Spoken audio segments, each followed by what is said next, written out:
Hello guys, तो आज मैं आप सभी को पढ़ाने वाला हूँ सॉल्यूशन चैप्टर में कॉलिगेटिव प्रॉपर्टीज़ मतलब अनुसंख्यक गुणधर्म। तो चलिए स्टार्ट करते हैं, जानते हैं कि कॉलिगेटिव प्रॉपर्टी क्या होती है। ठीक है, इससे पहले मैंने पिछले लेक्चर में पढ़ाया था राउल्ट का नियम, वाष्प दाब और आदर्श और अनादर्श विलयन, ये पढ़ा चुका हूँ मैं। आज मैं पढ़ाने वाला हूँ क्या, अनुसंख्यक गुणधर्म। ठीक है, तो पहले मैं इसकी हेडिंग यहाँ पे लिख दे रहा हूँ, अनुसंख्यक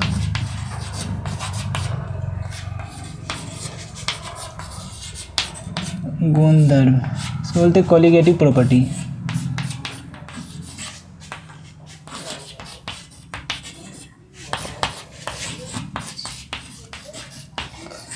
कॉलिगेटिव प्रॉपर्टी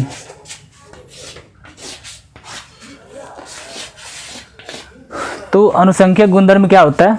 विलयन का ऐसा गुण जो सिर्फ विलय के कणों की संख्या पर निर्भर करे उसे अनुसंख्यक गुणधर्म कहते हैं। विलयन का ऐसा गुण जो सिर्फ विलय की कणों की संख्या पर निर्भर करता हो उसे क्या कहते हैं? अनुसंख्यक गुणधर्म।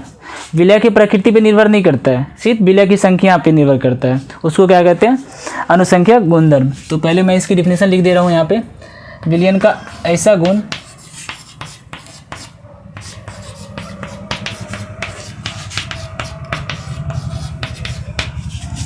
जिनका मान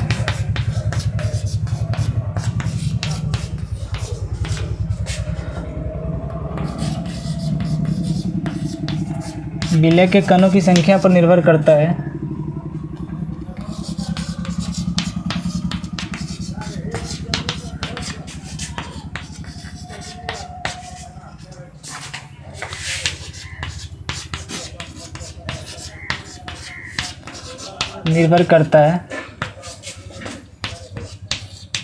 उसे यह अनुसंख्यक गुणधर्म कहलाता है।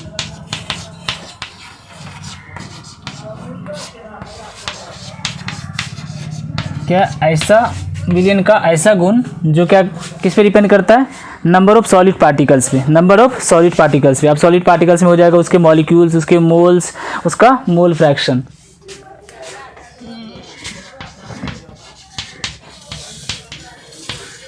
तो मैं यहाँ पे लिख दे रहा हूँ एक चीज़, विलय की कणों की संख्या का मतलब हो गया, विलय की कणों की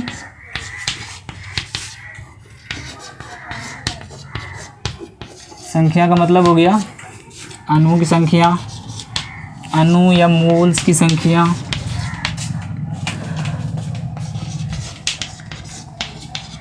या मोल अंश या आयन की संख्या।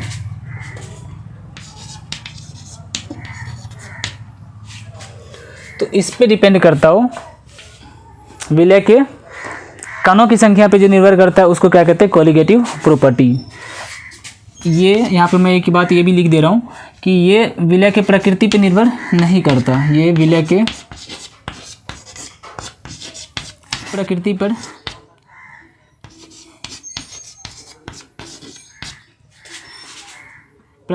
निर्भर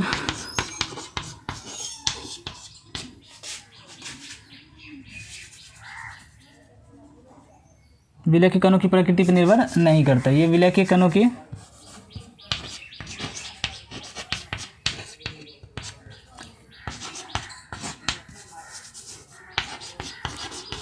प्रकृति पर निर्भर नहीं करता।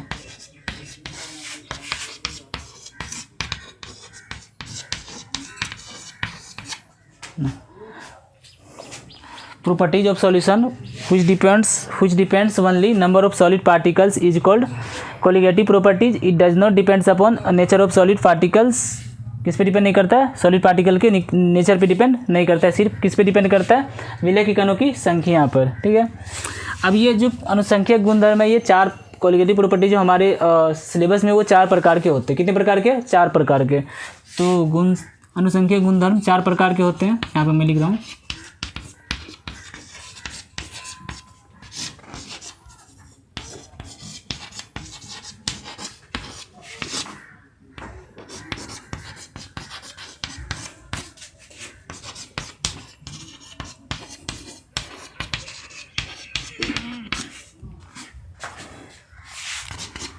चार प्रकार के होते हैं, उसमें पहला जो होता है ये है वाष्प दाब का आपेक्षिक अवनमन, वाष्प दाब का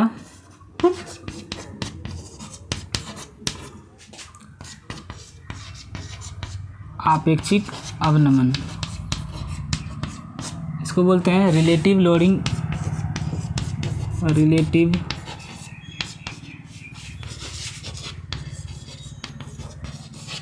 loading of vapour pressure, relative loading of vapour pressure.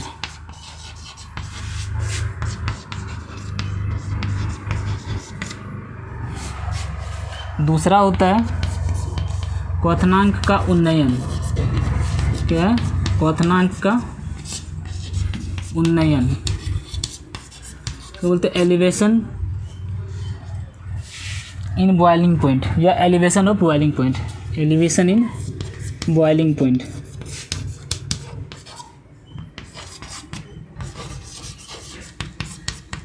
Elevation of boiling point. तीसरा होता है हिमांक का अवनमन,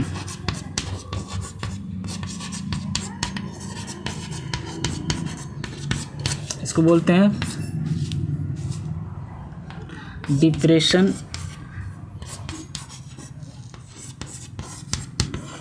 इन फ्रीजिंग पॉइंट या of freezing point.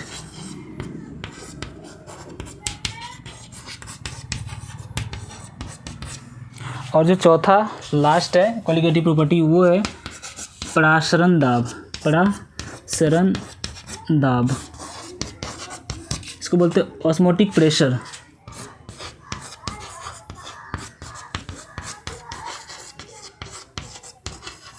Osmotic pressure. तो ये 4 प्रॉपर्टी है, इन सभी को अब एक एक करके हमें पढ़ना है, ठीक है। तो देखो, अनुसंख्यक गुणधर्म होता है ऐसा गुण विलयन का जो सिर्फ विलय के कणों की संख्या पर निर्भर करता है, उसे अनुसंख्यक गुणधर्म कहते हैं। ये विलय के कणों की प्रकृति पर निर्भर नहीं करते कि वो विलय का कण है कैसा, मतलब किस टाइप का है, ये या ग्लूकोज है या फिर यूरिया है या फिर शुगर है, उस पर डिपेंड नहीं करता। वो सिर्फ कणों पे डिपेंड करता है, कणों की संख्या पे डिपेंड करता है, मतलब उसके मॉलिक्यूल्स पे डिपेंड करता है, उसके मोल्स पे डिपेंड करता है, या फिर उसके आयंस पे। आयंस तो फिलहाल अभी ये नॉन इलेक्ट्रोलाइट की बात कर रहे हैं, इसमें अभी इलेक्ट्रोलाइट का जब आएगा, जब वैन टॉप फैक्टर पढ़ेंगे तो उसमें आएगा। या फिर क्या कहते हैं सुक्रोज पे, मतलब उस पर डिपेंड नहीं करता, उसके सिर्फ कणों पे डिपेंड करता है, कणों की संख्या पे, मोल फ्रैक्शन हो गया या मोल्स हो गया या फिर मॉलिक्यूल्स पे डिपेंड करता है। अनुसंख्यक गुणधर्म 4 प्रकार के होते हैं। पहला है वाष्प दाब का आपेक्षिक अवनमन, इसको बोलते हैं relative loading in vapour pressure. दूसरा है क्वथनांक का उन्नयन, एलिवेशन इन बॉइलिंग पॉइंट। तीसरा है हिमांक का अवनमन, डिप्रेशन इन फ्रीजिंग पॉइंट। और चौथा है परासरण दाब, ऑस्मोटिक प्रेशर, ठीक है। तो इन चारों को हमें एक एक करके पढ़ना है। तो पहले अब इसको हम मिटा रहे हैं। अब पहला जो है वाष्प दाब का आपेक्षिक अवनमन, इसके बारे में पढ़ते हैं, ठीक है।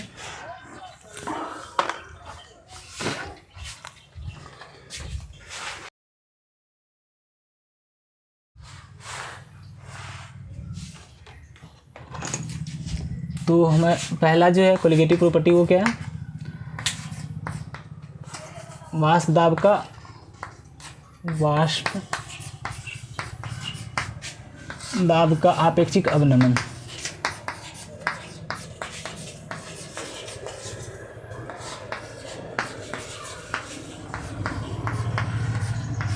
तो ये हमें पढ़ना है relative lowering in vapour pressure या ऑफ वेपर प्रेशर।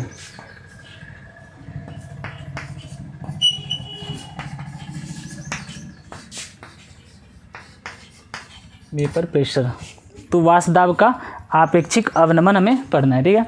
अच्छा, अब एक चीज़ देखो, पहले क्या करते हैं, एग्जांपल एक लेते हैं।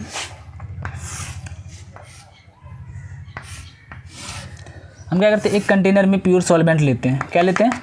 Pure solvent. अब क्या है ना कि इसमें अभी जो चलने वाला है, इसमें होगा कि जो सॉल्यूशन में एक वोलेटाइल कंपोनेंट होंगे, एक नॉन वोलेटाइल कंपोनेंट होंगे, मतलब एक वाष्पशील पदार्थ एक अवाष्पशील पदार्थ को मिलाया जाएगा तब, ठीक है। इसमें यही, इससे पहले हम लोग पढ़े थे जब वाष्प दाब पढ़ रहे थे राउल्ट के नियम में, तो उसमें पढ़ाया गया था कि दोनों वोलेटाइल सब्सटेंस था। इसमें एक वोलेटाइल होगा, एक नॉन वोलेटाइल सब्सटेंस होगा, ठीक है।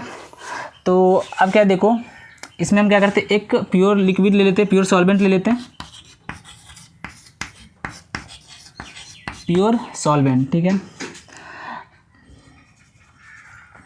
अब क्या है, देखो ये प्योर सॉल्वेंट है, तो प्योर सॉल्वेंट में पहले एक चीज़ और बता दे रहा हूँ इसमें कि इसको एज एन, चलो यहीं पे लिख देते हैं।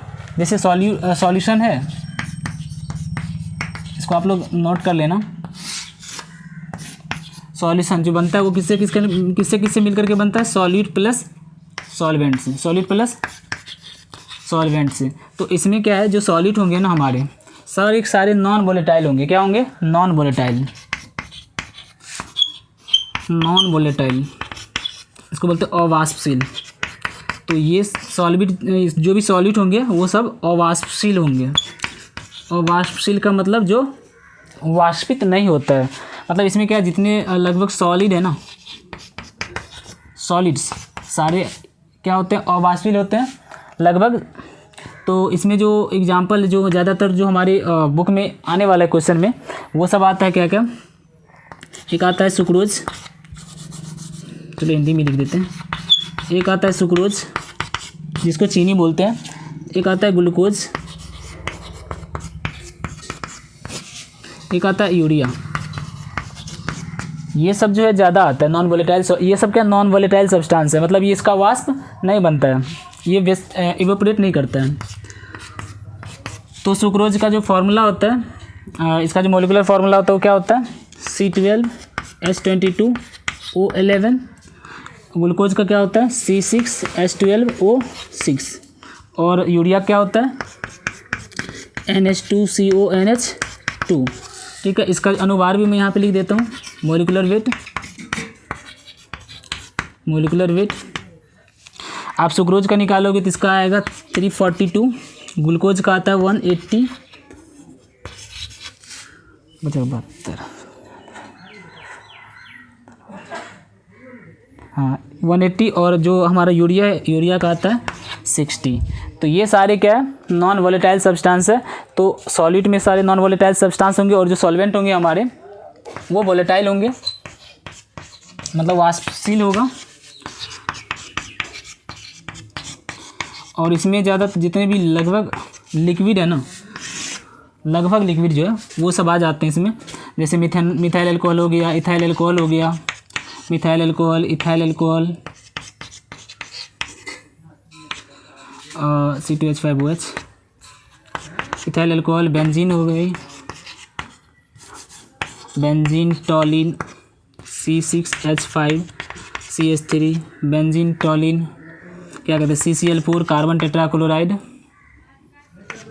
तो ये सारे जो हैं वाटर, तो ये सारे क्या है, वोलेटाइल सब्सटेंस है, मतलब वाष्पित पदार्थ है। इसका वेपर बनता है, इसका वेपर नहीं बनता, ये इवेपोरेट नहीं होता, वाष्पित नहीं होता, ये वाष्पित होता है।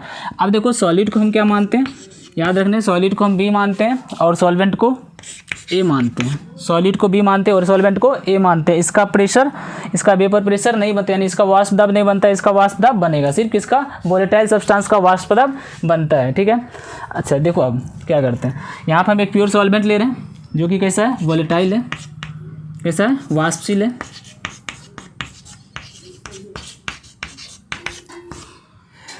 प्योर सॉल्वेंट, इसका नाम दे रहे हैं A। ठीक है, तो इसमें A के मॉलिक्यूल्स हैं।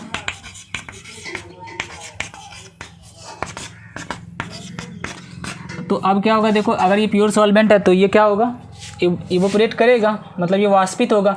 तो जब वाष्पित होगा तो ये जो वेपर बन रहा है इसका अपना प्रेशर होगा, तो जिसको हम क्या बोलेंगे, वेपर प्रेशर। और प्योर लिक्विड, तो इसका नाम देते हैं P0A। इसका वेपर प्रेशर, इसका जो वाष्प दाब है कितना, P0A। ठीक है, अब हम क्या करते हैं, इसमें सॉल्यूट मिलाते हैं। क्या मिलाते हैं, सॉल्यूट। तो सॉल्यूट मिलाने पे क्या होगा, अब सॉल्यूट कैसा है, नॉन वोलेटाइल है। कैसा है, नॉन वोलेटाइल, यानी ये अवाष्पशील है। तो जब ये अवाष्पशील है तो क्या होगा, इस सॉलिड को बोल रहे हैं B। तो अब जैसे इसको इसमें मिलाओगे तो क्या होगा,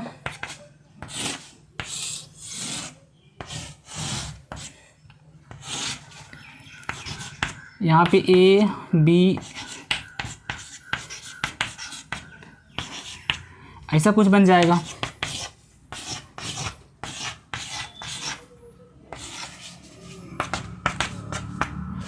तो अब इसमें क्या होगा, देखो ये सॉल्यूशन बन गया, क्या बन गया, सॉल्यूशन। तो इसमें हुआ क्या, देखो प्योर जब प्योर सॉल्वेंट था, जब प्योर सॉल्वेंट था तो उसका बढ़िया मतलब वेपर प्रेशर बन रहा था, क्योंकि वो बढ़िया वाष्पित हो रहा था। जब प्योर सॉल्वेंट था मतलब उसमें और कोई भी कोई भी दूसरा मॉलिक्यूल्स नहीं था प्रेजेंट, सिर्फ प्योर लिक्विड था। तो मतलब बिल्कुल बढ़िया वेपर प्रेशर बना रहा था, वाष्पित हो रहा था और उसका अपना वेपर प्रेशर बन रहा था। लेकिन जैसे उस जो शुद्ध विलायक है, उस शुद्ध विलायक में हमने क्या किया, अवाष्पित पदार्थ को डाला। तो शुद्ध विलायक में अवाष्पित पदार्थ के डालने पे क्या हो गया, इसका जो वेपर प्रेशर है, अब ये सॉल्यूशन बन गया तो इसका जो वेपर प्रेशर है वो क्या हो गया, डिक्रीज कर गया। क्या कर गया, डिक्रीज कर गया, घट गया। कैसे, देखो क्या हुआ, पहले क्या था, इसके मॉलिक्यूल्स आसानी से वाष्पित हो रहे थे और आसानी से इसका वाष्प दाब बन रहा था। लेकिन जैसे इसमें नॉन वोलेटाइल सॉलिड को डाला गया इसमें, तो क्या किया, देखो इसके जो मॉलिक्यूल्स है, कुछ मॉलिक्यूल्स को एक ही जगह पे क्या कौन आ गया, बी आ गया, एक ही जगह पे बी आ गया, यानी एक ही जगह बी ने ले ली। तो अब क्या होगा, देखो जो वाष्पित हो रहा था पहले शुरू में इनिशियली जो जितना हो रहा था उतना तो नहीं हो पाएगा ना, क्योंकि ये बी तो वाष्पित होता नहीं है और बी अपना खुद वाष्पित हो नहीं रहा है और दूसरे को होने नहीं दे रहा है। तो इसे क्या हो जाता है कि जो विलयन का वाष्प दाब होता है वो ओवरऑल क्या होता है, इसके कंपेयर में घट जाता है। ठीक है, पहले क्या था, देखो शुद्ध जो मान लो कि प्योर वाटर है, तो प्योर वाटर आसानी से मतलब ये बढ़िया वाष्पित हो रहा था। प्योर वाटर क्या था, बढ़िया वाष्पित हो रहा था। लेकिन जैसे उस प्योर वाटर में हमने नॉन वोलेटाइल सब्सटेंस डाला, मान लो कि हमने चीनी डाल दी या फिर यूरिया डाल दिया या फिर ग्लूकोज डाल दिया, तो जैसे उसमें डाला तो उसके डालने से क्या हो, जो उसके सरफेस पे जो मॉलिक्यूल्स थे, जहाँ पे वाटर के मॉलिक्यूल्स थे, वहाँ पे कहीं पे बी ने क्या किया, उसकी जगह को ढक लिया। बी ने क्या किया, उसकी जगह को ढक लिया। तो अब जितना पहले बन रहा था उतना वाष्प अब तो नहीं बनेगा ना, अब उतना वेपर नहीं बनेगा तो उसका वेपर का प्रेशर भी तो नहीं बनेगा ना, तो वेपर प्रेशर क्या होता है, कम हो जाता है। तो इसको कैसे लिखना है कि शुद्ध विलायक या शुद्ध द्रव का जो वाष्प दाब होता है वो अधिक होता है, लेकिन जैसे उसमें अवाष्पित पदार्थ को मिलाई जाती है, लेकिन जैसे ही शुद्ध द्रव में अवाष्पित पदार्थ को मिलाई जाती है तो शुद्ध द्रव के तुलना में विलयन का वाष्प दाब क्या हो जाता है, घट जाता है। तो मैं यहाँ पे लाइन लिख दे रहा हूँ। अच्छा, अब क्या होगा, देखो इसका प्रेशर है P0A और यहाँ पे B का तो प्रेशर बनेगा नहीं, क्योंकि V क्या है, नॉन वोलेटाइल सब्सटेंस है, तो नॉन वोलेटाइल सब्सटेंस का तो प्रेशर बनता नहीं है। तो सिर्फ किसका वाष्प दाब बनेगा, A का। तो A के वजह से जो वाष्प दाब बनेगा उसको बोलेंगे PA। ये क्या, PA। तो यहाँ पे P0A हो गया vapour pressure of pure liquid A, और ये हो गया वेपर प्रेशर ऑफ किसका, सॉल्यूशन का। चूंकि बी प्रेजेंट है लेकिन बी का कोई अपना वेपर प्रेशर नहीं बन रहा है, तो किसका हो जाएगा यहाँ पे पी ए जो हो गया, ये है विलयन का वाष्प दाब, किसका, विलयन का वाष्प दाब, vapour pressure of solution, short में लिखते वेपर प्रेशर ऑफ सॉल्यूशन। और ये जो P0A है, P0A ये क्या है, शुद्ध विलायक का वाष्प दाब, किसका, शुद्ध विलायक का वाष्प दाब।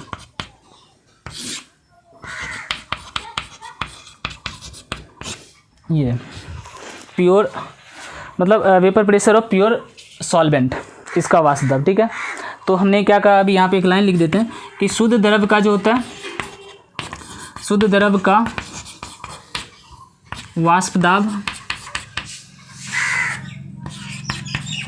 अधिक होता है, बहुत ज़्यादा होता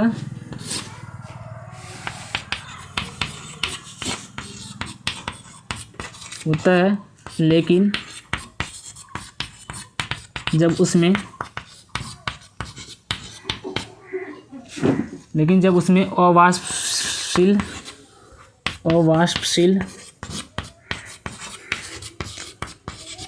पदार्थ मिलाई जाती है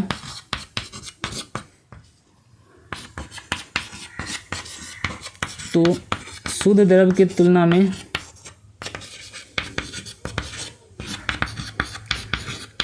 में विलयन का वाष्प दाब क्या हो जाता है, घट जाता है। विलयन का वाष्प दाब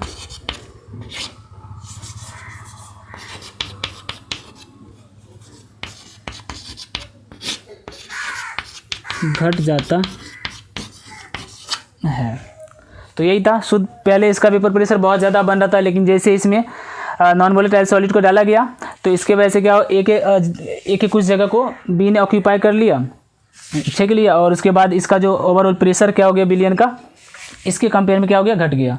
तो घटना, ये देखो वाष्प दाब का अपेक्षित अवनमन क्या है, लोअरिंग इन वेपर प्रेशर, वाष्प दाब का घटना, वाष्प दाब का घटना, तो घट गया ना। प्योर लिक्विड का ज़्यादा था, लेकिन जैसे उसमें नॉन वोलेटाइल सब्सटेंस को डाला गया तो उसका वाष्प दाब क्या हो गया, घट गया। तो अब क्या है, देखो अब इससे फॉर्मूला बनाना है, तो आप लोग इसे नोट कर लो पहले, फिर उसके बाद मैं इसे मिटा रहा हूँ। अब उसके बाद इसका फॉर्मूला बनाते हैं, वाष्प दाब का अपेक्षिक अवनमन क्या होता है, आपेक्षिक अवनमन क्या होता है, ठीक है। अच्छा अब देखो यहाँ पे मान लो शुरू में मान लेते कि अगर इसमें 80, इसका जो वाष्प दाब बन रहा था 80 mmHg बन रहा था, लेकिन यहाँ पे घट के कुछ 70-60 हो गया होगा।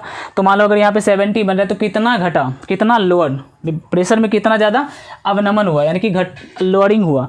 तो कैसे का 80 में से 70 को घटा देंगे तो 10 का क्या हुआ, लोअरिंग हुआ। तो यही है वाष्प दाब का गिरना या वाष्प दाब का घटना, ठीक है।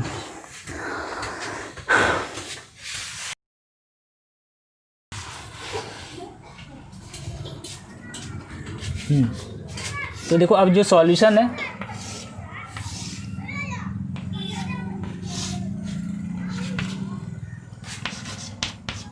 यही सॉल्यूशन है।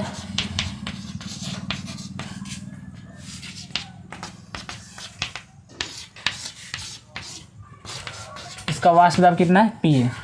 अच्छा अब क्या देखो, राउल्ट का नियम क्या कहता है, राउल्ट का नियम क्या कहता है, राउल्ट का नियम कहता है कि किसी विलयन में, राउल्ट का नियम क्या कहता है, किसी विलयन में प्रत्येक वाष्पशील पदार्थ का आंशिक दाब उसके मोल अंश के क्या होता है, समानुपाती होता है। तो राउल्ट के नियम से यहाँ पे हम लिख रहे हैं,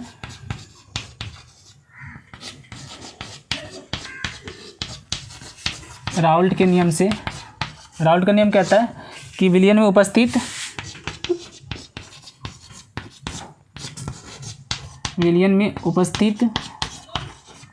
ऐसे लिखा चुका हूँ मैं, विलयन में उपस्थित प्रत्येक वाष्पशील पदार्थ का आंशिक दाब यानी पार्शियल वेपर प्रेशर जो होता है, आंशिक दाब उसके मोल अंश के समानुपाती होता है, उसके मोल अंश के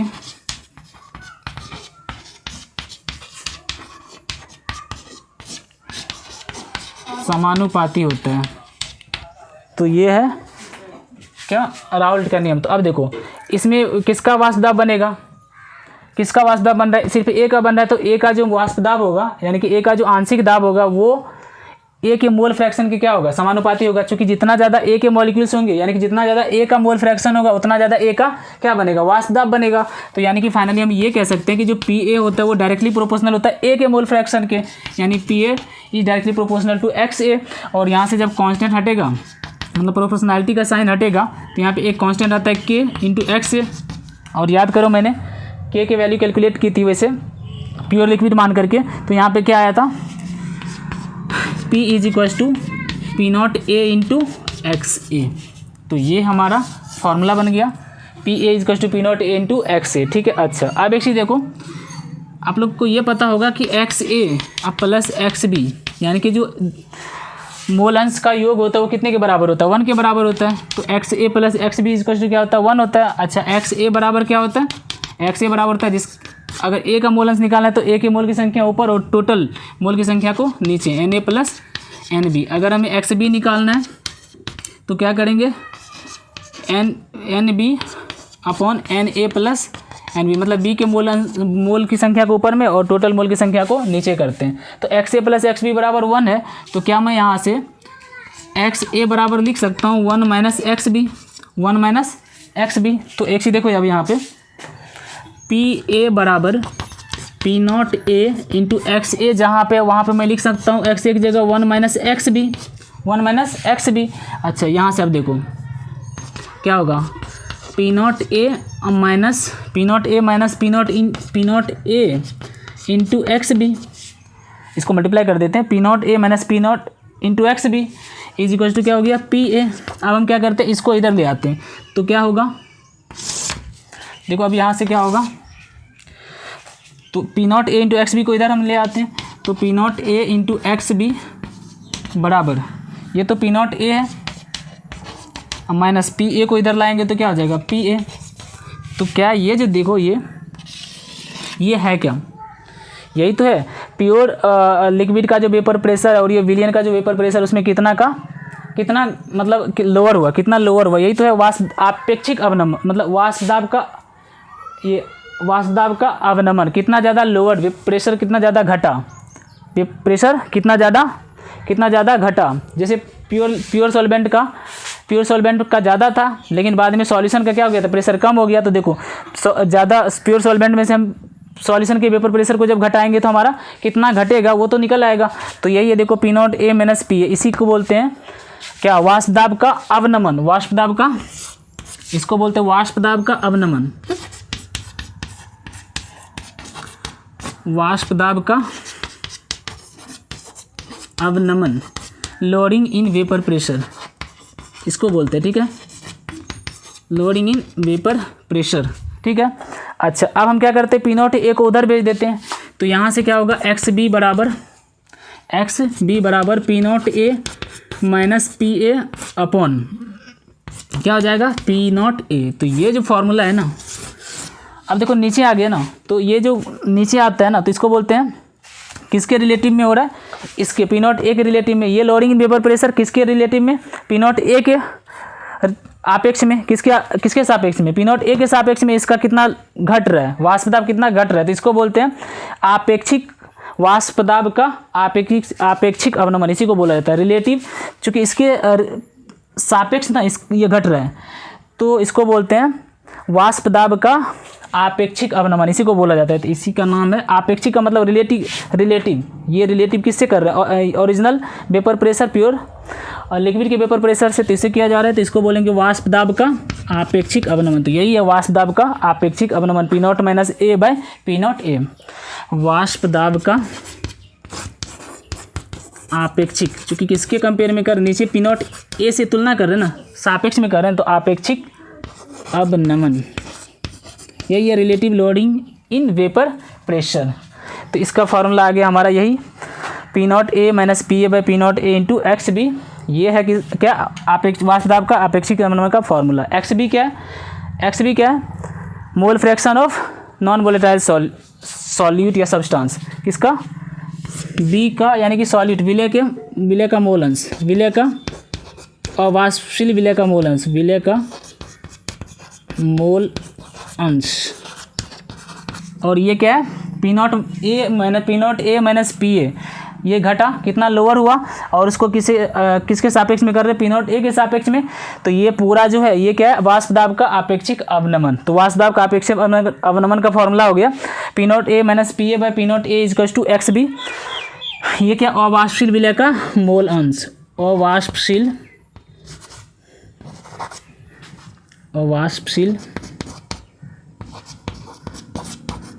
विलय का मोल अंश, ये एक्स बी हो गया। तो अब यहाँ से इस फॉर्मूला को थोड़ा हम मॉडिफाई कर दे रहे हैं और उसके बाद इस पर कुछ क्वेश्चन कर रहे हैं। तो यही है हमारा वाष्प दाब का आपेक्षिक अवनमन। चूँकि जो अनुसंख्या गुणधर्म कहता है वो क्या कहता है कि ऐसा विलयन जो सिर्फ विलय के कणों की संख्या पर निर्भर करे। तो यहाँ पे देखो जो आपेक्षिक वाष्प दाब का आपेक्षिक अवनमन है, ये क्या है, अनुसंख्या गुणधर्म है। क्या ये विलय के कणों की संख्या पर निर्भर कर रहे हैं, हाँ कर रहे हैं। चूँकि एक्स बी जो है मोल फ्रैक्शन ऑफ सॉल्यूट है, मोल फ्रैक्शन ऑफ सॉल्यूट क्या लिखते हैं, number of moles of solute. तो विलय के मोल की संख्या पे डिपेंड कर रहा है ना ये, तो इसलिए इसको बोलते हैं वाष्प दाब का आपेक्षिक अवनमन। किस पे डिपेंड कर रहा है, विलय के कणों की संख्या पे निर्भर कर रहा है, ठीक है। तो अब इसको मिटा रहे हैं पहले, यहीं से हम आगे बढ़ाते हैं।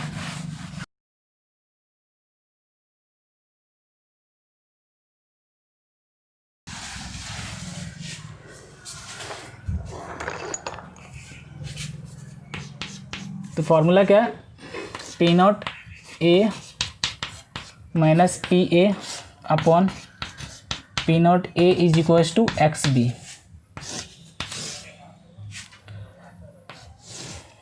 ये फॉर्मूला है हमारा किसका, वाष्प दाब का आपेक्षिक अवनमन का। अच्छा यहाँ से फॉर्मूला को हम मॉडिफाइड करें तो P not A minus P A upon P not A is equals to B का मोल अंश निकालना है। तो बी का मोल अंश निकालने के लिए क्या करेंगे, N B upon N A plus N B, N A B N A plus N B. अच्छा एन क्या है, मोल की संख्या, मोल की संख्या बराबर क्या होता है, ग्राम में भार बटे में अनुभार, यानी कि मोलर मास अपन मोलिकुलर मास होता है। तो अब देखो मास को हम क्या लिखेंगे, डिनोट करेंगे शॉर्ट में, ये n है इज इक्वल्स टू W, इसको W से डिनोट करते हैं। अब अनुभार है, अनुभार को हम किसे डिनोट करेंगे, मोलिकुलर वेट बोलते हैं, तो m से, तो W/m। तो अब देखो NB/Na प्लस NB है, तो यही फॉर्मूला है। क्या वाष्प दाब का जो ये आपेक्षिक अवनमन है, क्या ये विलय के कणों की संख्या पर निर्भर करता है? हाँ करता है ना, यहाँ पे विलय के कणों की संख्या ही तो है, number of moles of solute, number of moles of solute, तो सॉलिड की संख्या पर निर्भर कर रहा है, तो यही है वाष्प दाब का आपेक्षिक अवनमन। ठीक है, तो NB/Na प्लस NB, इसको और अगर एक्सपेंड करना चाहो तो आप कर सकते हो। देखो NB की जगह हम लिख सकते हैं, NB की जगह हम क्या लिख सकते हैं, NB बराबर हो जाएगा, B का मोल्स निकाला ना, तो B के मोल के लिए क्या करेंगे, B के ग्राम में भार बटे V का अनुभार, तो MB ये लिख सकते हैं। Na के लिए अगर लिखना चाहिए तो Na के लिए क्या होगा, WA/N, ये MA, A का मोलिकुलर मास। तो आप चाहो तो इसमें पुट कर दो, तब भी फार्मूला बन जाएगा। अब एक चीज़ देखो, एक कंडीशन होता है यदि विलियन, तो फार्मूला यही है। अब NB बराबर WB/MB और Na बराबर WA/NB, मतलब ग्राम में भार बटे अनुभार, B का A का अगर मोल एक का मोल निकालना है तो A का ग्राम में भार बटे A का अनुभार। ठीक है, यदि विलियन क्या हो, तनु हो, डाइल्यूट हो, तब। अच्छा, तनु का मतलब क्या होता है, अगर कोई विलियन तनु है तो इसका मतलब उसमें नंबर ऑफ सॉलिड पार्टिकल है ना, सॉलिड पार्टिकल जो है वो बहुत ही कम है, मतलब सॉल्वेंट की संख्या बहुत ज़्यादा है, यानी कि वाटर बहुत ज़्यादा है उसमें। तो जब तनु विलियन के केस में क्या होगा, तनु विलियन के केस में जो होगा ये Na के मोल्स के कंपेयर में जो B के मोल है वो क्या हो जाएगा, बहुत कम हो जाता है। क्या हो जाएगा, बहुत कम हो जाएगा, क्योंकि तनु नाम है तनु विलियन, तनु के कंपेयर में क्या होता है, घोल बहुत पतला होता है, पतला का मतलब उसमें सॉलिड की मात्रा जो बहुत ही कम है। तो इसको ऐसे लिखा जाता है कि जो NB होगा ना वो very very less than Na, मतलब A के कंपेयर में B बहुत छोटा है। तो क्या मैं इसको ऐसे लिख सकता हूँ, Na प्लस जो NB है नीचे, उसको करीब करीब हम लिख सकते हैं क्या, Na, क्योंकि NB तो बहुत छोटा है, मतलब B की संख्या, चूँकि तनु विलियन के केस में B बहुत ही कम है, B के पार्टिकल जो बहुत कम है A के कंपेयर में, इसीलिए B को हम नेग्लिजिबल कर दिए। तो फाइनली एक और फार्मूला बन सकता है तनु विलियन के केस में, तनु विलियन रहने पर जो वाष्प दाब का आपेक्षिक अवनमन का फार्मूला बनेगा, P0A minus PA upon P0A is equals to हो जाएगा क्या, NB अपॉन नीचे क्या हो जाएगा, Na। तो ये भी एक फार्मूला हो जाएगा। तो ये सब फार्मूला है किसका, वाष्प दाब के आपेक्षिक अवनमन का, जिसमें क्या है, P0A आप लोग को पता ही है क्या है, शुद्ध विलायक का वाष्प दाब, शुद्ध विलायक का वाष्प दाब, और PA क्या है, विलियन का वाष्प दाब, इसका वाष्प दाब, विलियन का वाष्प दाब, और B क्या है, B है विलय, अवाष्पशील विलय की संख्या, B क्या, अवाष्पशील विलय की संख्या। अब NB लिखा हुआ है तो NB का मतलब हो जाएगा अवाष्पशील विलय की मोल की संख्या, अवाष्पशील विलय B के मोल की संख्या। तो ये सब क्या है, इसका जनरल टर्म्स है। ठीक है, तो ये था क्या, वाष्प दाब का आपेक्षिक अवनमन का पूरा फार्मूला। तो फार्मूला याद रखना है, P0A minus PA upon P0A is equals to XB, XB को लिखेंगे NB/Na प्लस NB। XB क्या है, मोल अंश है किसका, अवाष्पशील पदार्थ का, अवाष्पशील विलय के का मोल अंश है अवाष्पशील पदार्थ का। तो इसका मोल अंश निकालने के लिए इसके मोल की संख्या ऊपर और नीचे टोटल मोल की संख्या जो विलियन में है वो, और इससे अगर विलियन तनु होगा तो विलियन तनु होने के कंडीशन में क्या होगा, जो हमारा B का मॉलिक्यूल से बहुत कम हो जाएगा A के कंपेयर में, तो वहाँ पे NB को नीचे जो है उसको नेग्लिजिबल मान लेंगे, तो यहाँ पे Na बचेगा सिर्फ, तो NB/Na। ठीक है, अब इस पर कुछ क्वेश्चन है वो हम यहाँ पे लिख दे रहे हैं, फिर उसको सॉल्व करते हैं।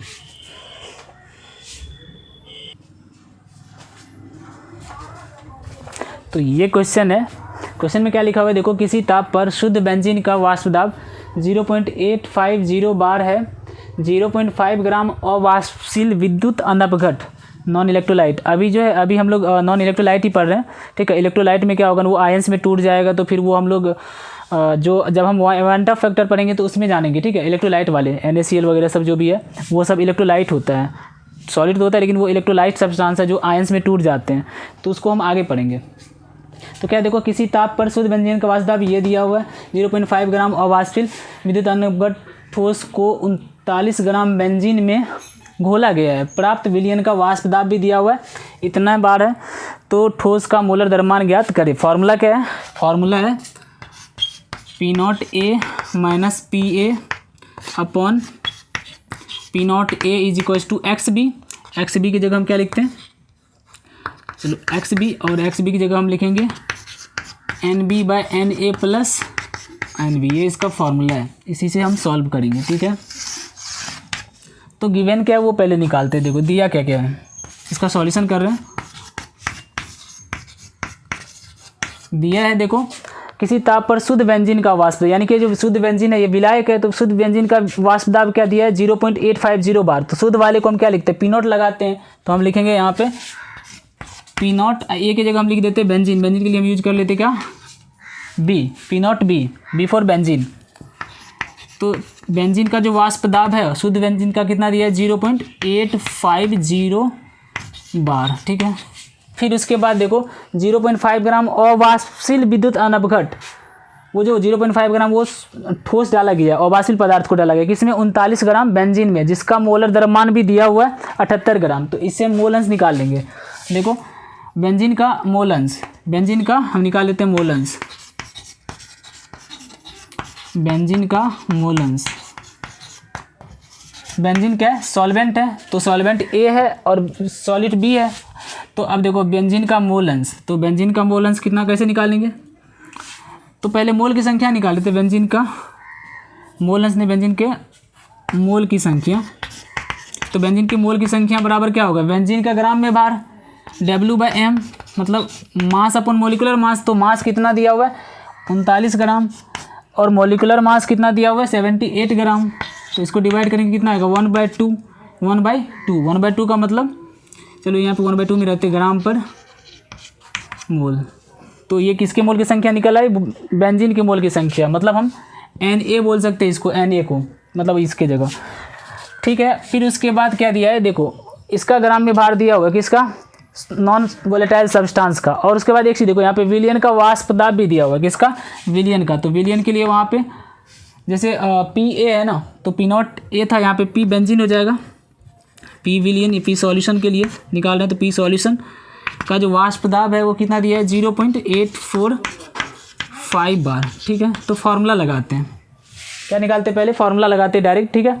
तो देखो फार्मूला से क्या है, फार्मूला है P0A minus PA upon P0A is equal to NB, क्या है NB। अच्छा NB निकालने के लिए हम क्या करेंगे, NB मतलब विलय के, विलय का मोल अंश, विलय मतलब क्या है ठोस है यहाँ पे, तो ठोस का मोल अंश, ये ठोस के विलय मोल की संख्या, ठोस के मोल की संख्या। तो ये कैसे निकालेंगे, तो इसका ग्राम में भार, इसका ग्राम में भार कितना दिया हुआ है 0.5 ग्राम, अनुभार कितना है ये नहीं पता, तो इसको हम मान लेते हैं क्या x, इसको क्या मान लेते हैं x, ग्राम में भार बटे अनुभार। अच्छा अब देखो यानी कि ये अगर इसको ओवरऑल मानोगे तो ये क्या है, ये NB की जगह है और ये Na की जगह ले रहा है, बात समझ में आ रही है। ये सॉल्वेंट है और ये सॉल्यूट है, तो NB है और ये Na है।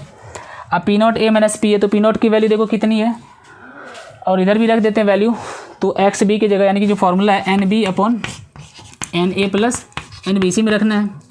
तो P0A की जगह कितना है 0.850 माइनस इसके जगह कितना है 0.845 डिवाइडेड बाय, फिर इसका P0 का ही लिखना है, तो 0.850, ठीक है। इधर आप देखो NB कितना है, NB 0.5 अपॉन x, तो 0.5 अपॉन x, ठीक है। अच्छा 0.5 को हम क्या लिख सकते हैं, पॉइंट उड़ा देंगे, जब पॉइंट उड़ा देंगे तो क्या होगा, देखो 5/10x यानी कि 1/2x, तो इसको हम लिखना चाहे तो इसको ऐसे लिख सकते हैं 1/2x divided by N A की जगह फिर से कितना, एन ए की जगह 1/2 और इसके जगह हम लिखेंगे 1/2x 1/2x। तो अब क्या करते हैं, इसको सॉल्व करना है, बस आंसर आ जाएगा। सॉल्व करो इसको।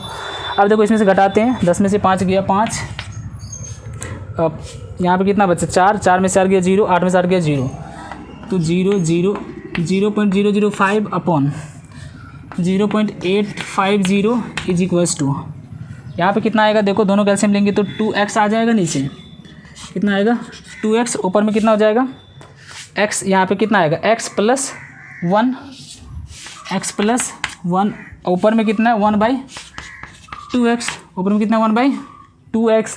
तो अब क्या होगा देखो, 2x से 2x कैंसिल हो जाएगा, इसको अगर हम सही से लिखे तो 1/2x और ये पलट जाएगा, तो क्या होगा 2x/x प्लस 1, फाइनली ये और ये कैंसिल हो जाएगा, 1/x प्लस 1 बचा। अब इधर काटते हैं, पॉइंट से पॉइंट उड़ जाएगा, कितना बचेगा 5 से कैंसिल कर देते हैं, 5 1 जा 5, 3 5, 5 7 जा 35, ये क्या हो गया 0, 170 हो रहा है ना, हाँ 170।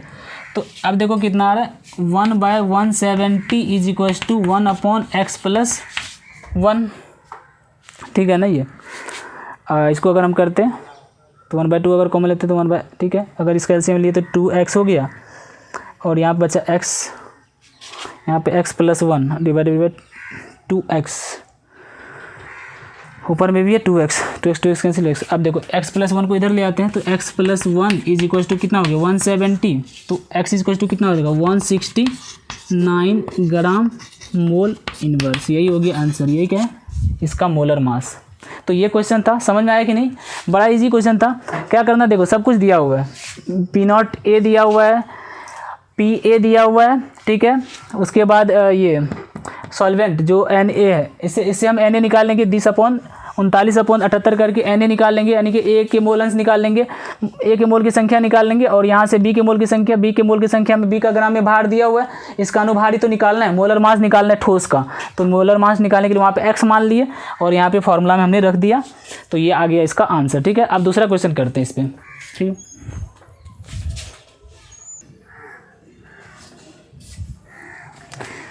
तो ये क्वेश्चन है, क्या है, एनसीईआरटी का क्वेश्चन है 2.17 मतलब नंबर का। क्या 300 केल्विन पर जल का वाष्प दाब 12.3 किलो पास्कल है, इसमें बने अवाष्पित विलय के 1 मोलल विलयन का वाष्प दाब ज्ञात करें। एक मोलल विलयन का वाष्प दाब ज्ञात करना है। तो देखो दिया क्या है और क्या हमें निकालना है, वो इसका हम सॉल्यूशन करते हैं। जो गिवन है वो पहले लिख देते हैं। गिवन है कि जल का वाष्प दाब, मतलब शुद्ध जल है ना, प्योर सॉल्वेंट का वाष्प दाब दिया हुआ है, मतलब P0A दे दिया है। जल का वाष्प दाब है ना, ये जल का वाष्प दाब, यानी कि ये प्योर P0A है। ये कितना दिया हुआ है 12.3 किलो पास्कल, 12.3 किलो पास्कल। इसको किलो को क्या करना है, पास्कल में बदल लेना है। 12.3 किलो का मतलब हो गया 10⁻³ पास्कल, एक हजार ये, ठीक है। अब कह रहे हैं 1 मोलल विलयन। अच्छा, 1 मोलल विलयन का मतलब क्या होता है, मोललता पढ़ा चुका हूँ मैं, मोललता पढ़ाया हूँ ना। मोललता में क्या होता है, मोललता होता है कि 1000 ग्राम या 1 kg विलायक में उपस्थित विलय के मोल की संख्या को बोलते हैं। 1 kg विलायक में उपस्थित विलय के मोल की संख्या को क्या कहते हैं, मोललता। यानी अगर कहीं पे 1 m लिखा हुआ है तो इसका मतलब होगा कि 1 kg विलायक में 1 मोल विलय की उपस्थित है, इसका मतलब यही होता है। तो 1 मोलल विलयन दिया हुआ है ना, का मतलब हो गया, का मतलब क्या होता है, यहाँ पे मैं लिख दे रहा हूँ। 1 मोलल विलयन का मतलब हो गया कि 1 मोल, क्या 1 मोल विलय 1 kg विलायक में उपस्थित है। कितना kg में, 1 kg विलायक में उपस्थित है। मोललता की परिभाषा भी मैंने बताई थी कि क्या होता है, कि मोललता होता है 1 kg विलायक में उपस्थित विलय के मोल की संख्या को कहा जाता है मोललता।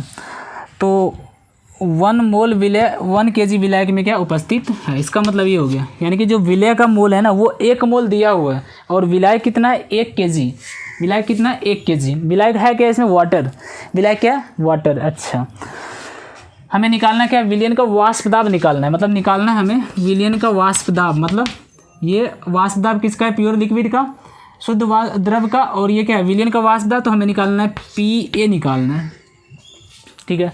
तो क्या करते हैं, देखो फार्मूला लगाते हैं। वी नो दैट, हम जानते हैं कि P0A minus PA upon P0A is equals to क्या होता है? XB, और XB इज इक्वल्स टू क्या होता है? NB upon NA plus NB। लेकिन यहाँ पे NB तो दिया हुआ है 1 मोल। NB कितना दिया हुआ है? 1 मोल। NB यानी कि विलय के मोल की संख्या है 1 मोल। कितना? 1 मोल। अच्छा, 1 दिया NB। Na निकालना है, तो Na निकालने के लिए क्या करेंगे? देखो Na का मतलब क्या है? सॉल्वेंट का, सॉल्वेंट के मोल की संख्या। तो सॉल्वेंट है क्या इसमें? वाटर है। अब वाटर कितना है? 1 kg है। वाटर कितना है? 1 kg। और वाटर का अगर इसके मोल की संख्या निकालनी है तो उसके लिए क्या करेंगे? ग्राम में भार कितना दिया हुआ? 1000 ग्राम डिवाइडेड बाय अनुभार। अनुभार कितना? 18। कितना? 18 होता है ना वाटर का अनुभार, 18। तो ये कैंसिल होगा तो कितना होगा? 500/9, तो 500/9। ये किसका है? Na के मोल की संख्या, मतलब A वाटर के मोल की संख्या। तो अब इस फॉर्मूला में लगाना रखना है। P0A की वैल्यू कितनी है? 12.3 इंटू 10⁻³ माइनस PA हमें तो निकालना है, अपॉन में P0A फिर वही है 12.3। इसको अगर आप शॉर्ट में ऐसे भी लिख सकते हो, रहने दो, इंटू 10⁻³ बराबर NB का। NB की जगह B के मोल की संख्या 1 है, क्योंकि विलय के मोल की संख्या 1 है। और इसका कितना है? 500/9 + 1, ठीक है। इसको सॉल्व करना है अब। तो इसको अलग अलग डिवाइड कर दें। जब इसको अलग अलग डिवाइड करोगे तो क्या होगा? 1 minus PA/12.3 into 10⁻³ is equals to क्या होगा? यहाँ पे 1 इसको सॉल्व करते हैं तो 509 बटे में कितना हो जाएगा? 509/9 हो जाएगा ना, 509/9 हो जाएगा। अच्छा, 9 ऊपर चला जाएगा, इसको उधर ले जाते हैं तो PA/12.3 into 10⁻³ is equals to क्या होगा? 9 ऊपर गया, 9/509। ये 1, अभी 1 भी है ना इधर। तो हम क्या करते हैं? इसको इधर ले आते हैं, इसको उधर ले जाते हैं। तो क्या हो जाएगा? देखो PA/12.3 इंटू 10⁻³ बराबर 1 माइनस 9/509। इसको इधर ले आओ, क्या हो जाएगा? 509 में से 9 जाएगा तो 500 बटे में 509 इज इक्वल टू PA। तो PA इज इक्वल टू, इसको उधर भेज दो, तो PA इज इक्वल टू आ जाएगा कितना? 500/509 इंटू 12.3 इंटू 10⁻³। अब इसको कैलकुलेट करना है। जो भी कैलकुलेट करके आंसर आएगा, तो इसका जो आंसर आएगा ना वो आएगा 12.08 किलो पास्कल, 12.08 किलो पास्कल। तो ये इसका आंसर है। तो ये क्वेश्चन था इसका। बस इसमें क्या था? खाली मोललता दिया हुआ था, मोललता से ही निकालना था वाष्प दाब। एक और क्वेश्चन है, वो भी हम करवा देते हैं यहाँ पे।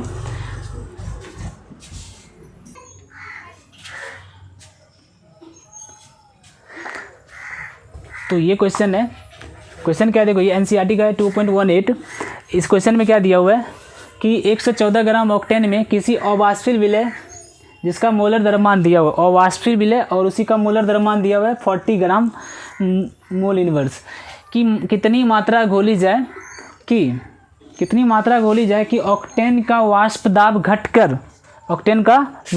घटकर मूल का 80% रह जाए, मतलब क्या है? कह रहे कि इसमें कितनी अवाष्पशील विलय घुलाई जाए। पहले इनिशियली क्या है? इसका जो वाष्प दाब होगा वो 100 होगा। अब कह रहे उसमें कितनी मात्रा अवाष्पशील विलय की घुलाई जाए ताकि उसका जो वाष्प दाब घट करके कितना हो जाए 80, क्योंकि शुद्ध वाष्प दाब का जो क्या कहते हैं, शुद्ध विलायक का जो वाष्प दाब होता है वो अधिक होता है। अब कह रहे हैं उसमें कितनी मात्रा विलय की और वास्तविक विलय की घुलाई जाए ताकि उसका जो वाष्प दाब है वो कितना रह जाए, 80% रह जाए। मतलब इनिशियली 100% रहा होगा प्योर का और बाद में 80% हो गया। तो P0A दिया हुआ है, शुद्ध वाष्प दाब कितना दिया हुआ है, तो पहले हम इसका सॉल्यूशन कर देना। तो निकालना क्या है, कह रहे कितनी मात्रा, मतलब उसकी मात्रा निकालनी किसके, अवाष्पशील विलय की मात्रा निकालनी, उसके लिए मोलर द्रव्यमान दिया हुआ है। ठीक है, तो शुद्ध द्रव का जो वाष्प दाब है वो कितना मानना है, 100 मानना है, क्योंकि कह रहे उसमें कितना मिला जाए कि 80% हो जाएगा। तो शुद्ध P0A इसको बोलते हैं शुद्ध को, तो P0A कितना है, 100 है। और PA जो विलियन का है वो कितना हो जाएगा, और वाष्प दाब उसके मिलाने पर 80 हो जाएगा। तो ये 100 mmHg है और ये कितना है, 80। अभी नहीं दिया कुछ तो चलो mmHg मान ले या फिर उसमें मान लेते हैं या पास्कल में मान लेंगे। तो क्या देखो P0A इक्वल्स टू 100 और PA इक्वल्स टू कितना, 80 है। ठीक है, अच्छा अब एक चीज़ देखो, ऑक्टेन का 114 ग्राम ऑक्टेन दिया हुआ है, तो इससे हम क्या मोल अंश निकाल सकते हैं ना, चूँकि हमें देखो P0A minus PA bye P0A ये तो रखा हुआ है तो निकल आएगा, लेकिन इसमें क्या NB में क्या है ना, इसी के मोल, इसका ग्राम में भार बटे अनुभार, इसी का ग्राम में भार निकालना है, विलय के ग्राम में भार ही निकालना है, विलय की कितनी मात्रा मतलब उसके ग्राम में भार निकालना है। तो उसको निकालने के लिए हमें क्या करना है, सबसे पहले इसका मोल अंश मोल की संख्या निकालते हैं। किसकी मोल की संख्या निकालते हैं, ऑक्टेन की। तो ऑक्टेन की मोल की संख्या, तो ऑक्टेन की मोल की संख्या के लिए क्या होगा, ऑक्टेन का ग्राम में भार, ऑक्टेन का ग्राम में भार कितना है, 114। अच्छा ऑक्टेन का फॉर्मूला क्या होता है, C8H 8 दूना 16 2 18, C8H 18 होता है। तो इसका अनुभार भी यहाँ पे निकालना पड़ेगा। तो कार्बन कितना 8 है ना, तो डायरेक्ट हम ये अनुभार निकाल लेते हैं। अनुभार कितना होगा, 8 कार्बन है तो 8 × 12 प्लस 1, 18 हाइड्रोजन है तो 18 × 1, 12 8 जा 96 प्लस 18 कितना हो जाएगा, 8 से 14 कितना हो गया, 8 से 114, तो 114 ग्राम पर मोल ये हो गया। तो हमें ये ऑक्टेन का क्या अनुभार निकल आया, तो यहाँ पर अनुभार रख देंगे, ग्राम में भार बटे अनुभार। तो कितनी मोल आ गई इसकी, ऑक्टेन की 1 मोल, कितने 1 मोल। अच्छा अब उसका जो है उसका तो हमें निकालना पड़ेगा ग्राम में भार, क्योंकि उसका अनुभार दिया हुआ है, देखो मोलर द्रव्यमान दिया हुआ है 40 ग्राम पर मोल। तो अब क्या है, डायरेक्ट फार्मूला से निकालते हैं, हम जानते हैं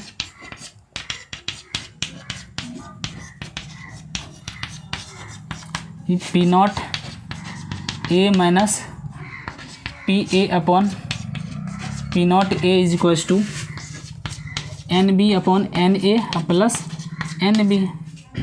P0A की वैल्यू कितनी 100 है, 100 minus 80 upon 100 is equals to कितना हो जाएगा, NB इसी का ग्राम में भार बटे इसी का, इस B के मोल की संख्या निकालने के लिए क्या करेंगे, B का ग्राम में भार को मान लेंगे x, B की मात्रा को हम क्या मान लेंगे, x मान लेते हैं। तो जब x मान लेंगे तो क्या होगा, इसके ग्राम में भार x बटे में इसका अनुभार कितना दिया है, देखो 40, तो x अपॉन 40 Na मतलब यही है ऑक्टेन के मोल की संख्या, क्या है ये ऑक्टेन के मोल की संख्या ही Na है। तो इसके मोल की संख्या कितना है 1 है, तो 1 प्लस फिर से NB के मोल की संख्या कितना होगा x/40। अब इसको सॉल्व कर लेना है, तो क्या होगा, देखो 100 में से 80 गया 20 बटे 100 कितना होगा 20/100 इज इक्वल्स टू 40 इधर आएगा तो 40 प्लस x, तो x अपॉन 40 अपॉन में 40 प्लस x अपॉन में 40। अब फाइनली क्या होगा, देखो यहाँ से 0 0 कैंसिल, 1/5 हो गया, तो 1/5 इज इक्वल्स टू क्या हो जाएगा, यहाँ 40 से 40 कैंसिल हो जाएगा, यहाँ पे x बचेगा, यहाँ x बचेगा और यहाँ पे 40 प्लस x बचेगा। इसको इधर मल्टीप्लाई कर देते तो क्या हो जाएगा 5x इज इक्वल्स टू, ये उधर मल्टीप्लाई होगा तो 5x इज इक्वल्स टू कितना आएगा 40 प्लस x, और x को भी इधर ले आते हैं तो कितना होगा 4x इज इक्वल्स टू 40, तो x इज इक्वल्स टू कितना होगा 10, x इज इक्वल्स टू कितना होगा 10 ग्राम। यही है विलय की मात्रा। तो कितनी मात्रा डालनी होगी उसमें ताकि इसका जो वाष्प दाब 80% हो जाए, तो 10 ग्राम विलय की मात्रा अगर हम डालेंगे तो उसका जो वाष्प दाब होगा कितना हो जाएगा 80% हो जाएगा। ठीक है, तो ये था हमारा वाष्प दाब का आपेक्षिक अवनमन।